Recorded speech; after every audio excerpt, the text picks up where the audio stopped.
Hello, and welcome to Wizardry. Hey gang, welcome or welcome back.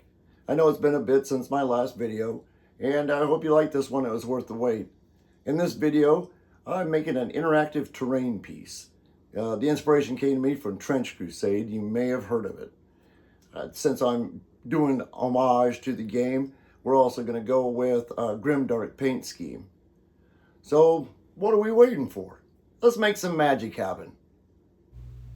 Quite a while back, I think around October, I'd purchased $2 store dolls to make some sort of horror diorama. I'd managed to get this far, but had no specific direction that I was heading in, so the project just kind of stalled out and ended up looking like maybe a little reject from Rob Boutine's creations in John Carpenter's The Thing. I wanted to experiment with some UV resin to see if I could cover up the sculpted hair on these two. I guess we'll find out after the job is primed. I started out by applying a generous amount and attempted to spread it evenly around the skull with an old paintbrush. After it cured, I started adding some little greeblies from my collection of odds and ends. Whether it be an inhaler, smoke alarm, book light, or any manner of random contraption, if it has an interesting form or unusual pieces to it, I'm squirreling it away for some far-off project.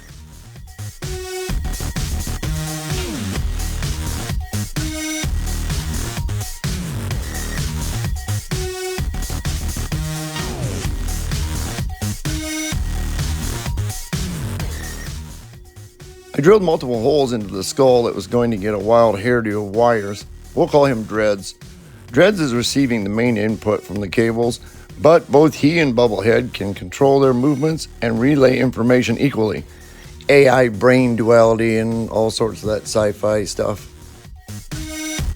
With basically the main feature installed, I began to experiment with the individual appearance of each head.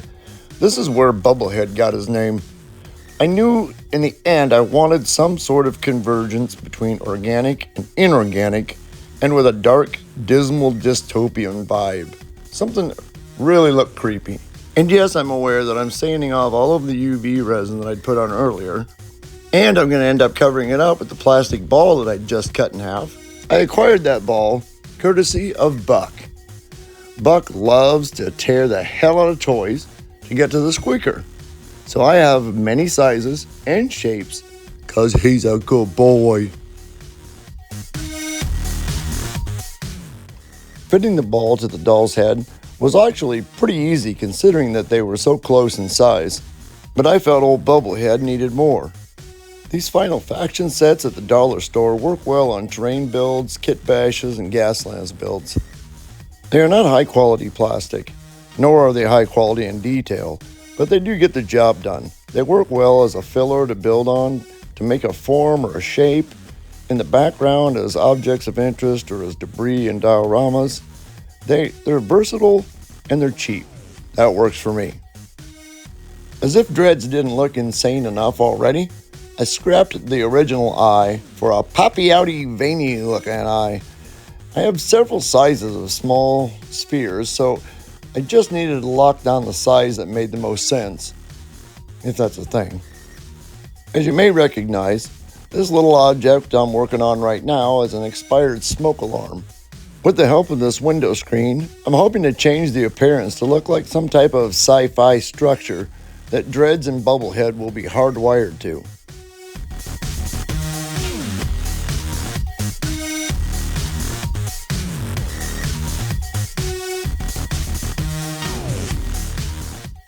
With the slot opened up in the top to accept all of Dread's wires, I did a quick fit test before moving on to add some connections between the two.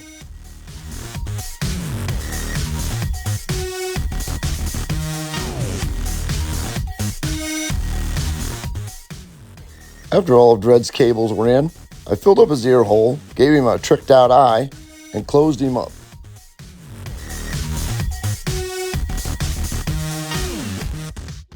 I then broke out some more final faction packs to search for some more greeblies to attach to the twins to crank up that mechanical appearance.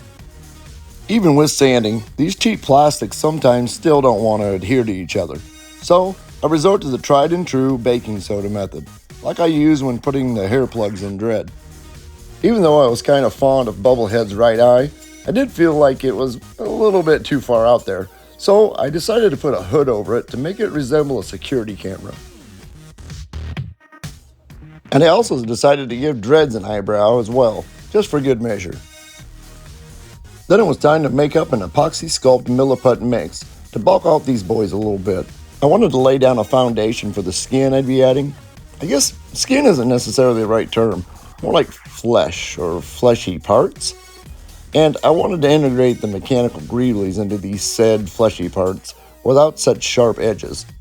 I also took advantage of this opportunity to integrate some of the smaller greeblies by sculpting them into the epoxy sculpt instead of trying to glue them on.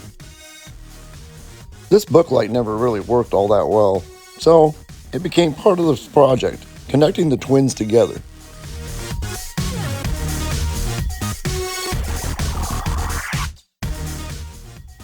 As I blended the two heads together and integrated the mechanical bits into their skin, I felt as though they were feeling more cohesive and becoming one entity instead of just two individual units mashed together.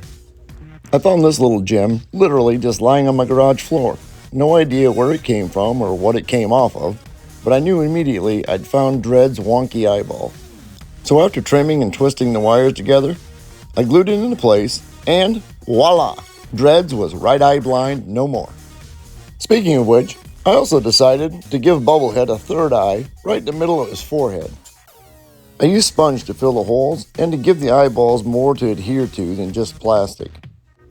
After adding a few additional greeblies to the dystopian duo, it was time to think about adding some fleshy bits. When adding the fleshy bits, I decided to use dried sponge, sliced very thin instead of sculpting or using fabric sheets like I had in my Mushroom Dice Tower video. Applying the sponge in large strips or tattered pieces, it was easier to layer it up than if I had used softener sheets. It also gave me a more pockmarked, raw, unnatural effect that I could have achieved with the softener sheets. And it was much faster than sculpting all of these details in by hand. With the creepy fleshy parts glued on and out of the way, I now needed a way to finish off Bubblehead's mouth and lower jaw. I definitely wanted to lean into the biomechanical aspect of this, so I grabbed some random electronic scraps and doodads from the guts of a smoke alarm and set to work. I often like to use thin bits of cardboard as a sort of gasket between plastic parts to help to bond the pieces together better.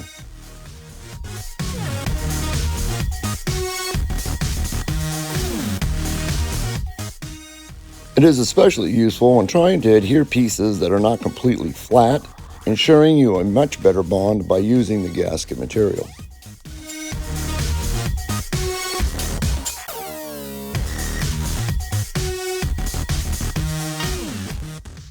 The next thing I wanted to add were two loudspeakers for the gruesome twosome to be able to communicate and broadcast through. Old caps from tubes and bottles often lead to aha moments when needing things of this nature, so I hoard a lot of them for projects like this.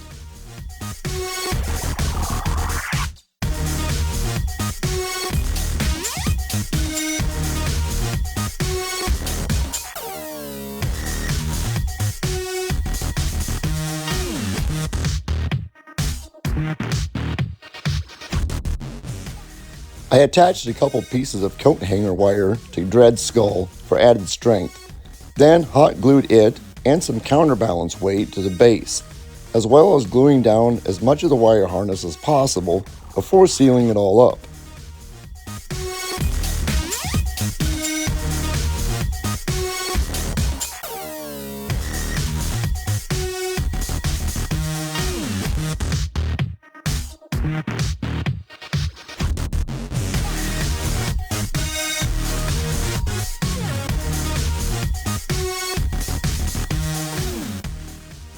With that step complete, I started adding some little extras to the top of the base, starting with more smoke alarm guts and some add-ons that would help adhere them more firmly to the base. I have these caps from Airwick or Glade refill bottles that I thought looked interesting and mechanical enough to fit the theme, and began running a few of the cables from the twins into this.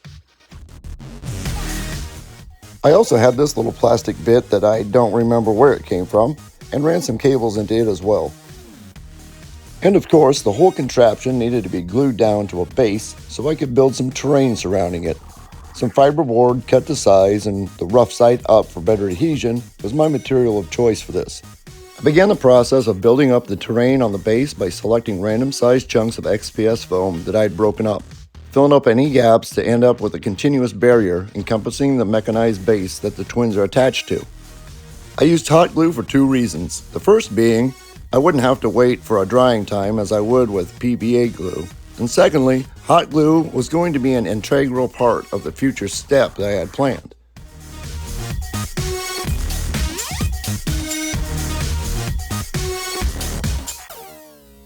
After all the foam was in place, I used a hobby knife to trim any edges that I felt were jutting out too far and were unnecessary for the next step.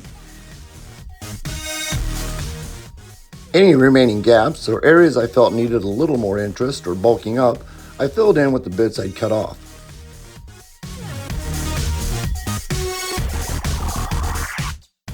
When it came time to sculpt in some character to the hodgepodge of XPS chunks, I used my foam cutter. Joe Rowland at Nightmare Landscapes had given this to me quite a while back, and it's finally getting its video debut. I was imagining volcanic rock as the primary feel for this terrain, and this tool makes quick work for when focusing in on that type of appearance. It's a lot similar to drawing, but you get the added benefit of your rendering being in 3D. It's pretty simple to quickly catch on to how long you need to linger in one spot to achieve the desired effect, with a bonus of it being able to go back after the fact and increase your effect if it's not totally what you desired. Some other nice things about a foam cutter versus just cutting with a knife is the ability to blend pieces of foam to one another, and being able to add holes and other variations that are not sharp and angular. There's a much smoother flow and more of an organic feel to the process. Another handy little trick when using a foam carving tool is applying hot glue in a more controlled way than just plopping down a glob. You can use the tool to apply smaller amounts and to feather and blend the glue in a manner you can't replicate with a hot glue gun, making glue application much more versatile.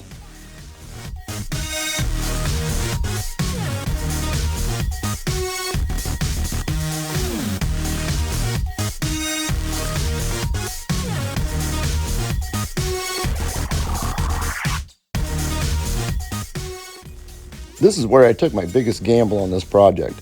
Instead of putting a protective layer over the foam, hand painting it with acrylics, or maintaining a safe distance from the foam when priming, I primed with an aerosol can and let the propellants do their worst at corroding my foam to further degrade it and really get that authentic melted appearance because it was melted. But now we were going to add some more depth and character to this rocky terrain with some apple barrel craft paints, PVA glue, water, and sand.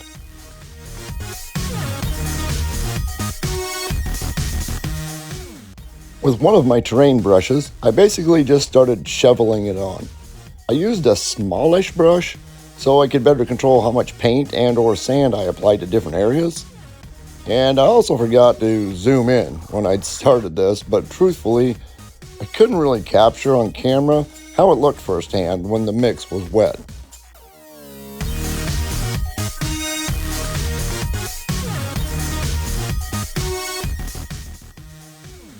And since I'm running way behind on getting this video out, and I'm basically pretty impatient, I started my dry brushing while the terrain glue was drying. I know I've said it before, but I'm still going to say it again, and I'm sure I'll say it in the next video or the one after that.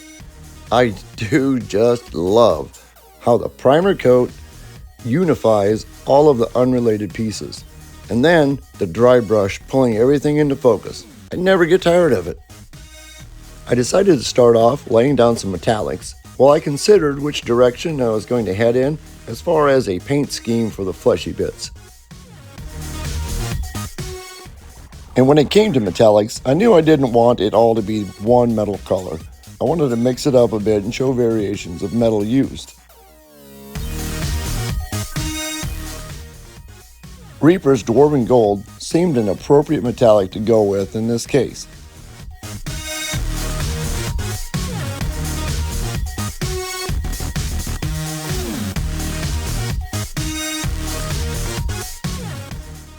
With my paint scheme for the flesh figured out, I grabbed some speed paints and some thinner to thin those down just a bit and started to work on a base coat. The appearance I wanted to project to the viewer is one of raw, unhealing, irritated skin, pockmarked by necrosis and infection. It's a bit nurglish and a whole lot Trench Crusade. And that is not by mistake. I have definitely jumped on the bandwagon with this game. I've been drowning myself in Trench Crusade lore and artwork. It's fascinating, it's dark. It's also reminiscent of Idols of Torment by Black Magic Craft, another game with an equally unsettling aesthetic to it. When mixing my tones for my overbrushing and dry brushing the lava rocks with, I wanted a mid-tone and a highlight that was within the realm of a sickly or bruised skin tone, hopefully giving the terrain itself an unsettling appearance, a sense of foreboding and desolation. Alright, so here we go. I'm trying a little something new in this video, and I would deeply appreciate any and all feedback on this. While I'm at it, if you're still on board, thank you, you're amazing. Give me a like if you would, comments, share with other nerds, and subscribe. It's so easy to do these things, and it helps the channel out so very much, and is deeply, honestly appreciated. Hit that notification bell, and every time I'm dropping a new video, you'll be alerted. All free, all easy, and like I said, it really does help the channel so much. So, this is the Communicant. A GM could run it, or a third party in a skirmish game. You could make up a roll chart, and every time your turn comes around, you could roll on it to see if the Communicant helps you or if it harms you. The massive cyborg is not a stationary object by any means. It can and will travel. As it looks now is when it has chosen a spot to hunker down and get to work, wreaking havoc and mayhem among those around him who are not on his team. The Communicant sends and receives intel, analyzing its surroundings, compiling data on any battle strategy that seems to be working or failing. It monitors weather, volcanic activity, tectonic activity, you name it, the Communicant can do it. It views its environment through all the spectrums. It can smell and hear with unreal accuracy at unreal distances. It is multilingual and can adapt to a new language not heard before with lightning speed and accuracy. When it wants to hunker down, it uses vibration and subsonic frequencies to cause liquefaction in the substrate it is on top of, opening a hole to lower into. Simultaneously, it uses intense heat to liquefy that substrate, thereby concealing itself in a foxhole of vulcanized sediment. Virtually every eye has some manner of telescopic sight and the ability to see through all spectrums. Its eyes aren't just for seeing, though. The Communicant can produce strobing effects that will render opponents helpless and disoriented. It will often use the huge loudspeakers at the same time, producing frequencies that can also subdue any antagonists. So, the Communicant can not only serve as the pinnacle of surveillance with an unlimited access to knowledge, but it is also a highly adaptive and effective weapon. It can move quickly from one bunker to the next, if need be, and thereby leaving a huge, deep crater behind for the other forces to navigate around. Not to mention that the ground surrounding the crater is not only dangerously hot, but also unreliable and unpredictable. And if that weren't enough, the Communicant can shut down, interrupt, hack into, and scramble satellites, vehicles, comms, and weaponry. If a Communicant can be overtaken and used as a weapon by an army, they are sure to win the day. But it would take a highly skilled and trained team of warriors with iron nerve and discipline to be able to take on such a task. I know there are probably a lot more dastardly things all of you could think of for the Communicant to be able to achieve on the battlefield, and I'd love to hear them all. Seriously, send me all your ideas of what you're doing with this, if anything. I wanted to make a piece of terrain that was interactive, rather an openly hostile opponent, a forgotten relic that needs a little TLC to get up running, or an AI that wreaks havoc on both sides, adding another element to the game, your imaginations are the limits. I can see this in RPGs, skirmish games, or solo play. Writing the rules and capabilities would be fun and interesting. I think he'd feel at home in Warhammer, Trench Crusades, Shatterpoint, Gamma World. Heck, any futuristic game could fit this guy in. Even Battletech type games or Gaslands. But that does it for me now. Until next time, thanks for watching. I'm Wes, and this is Wizardry.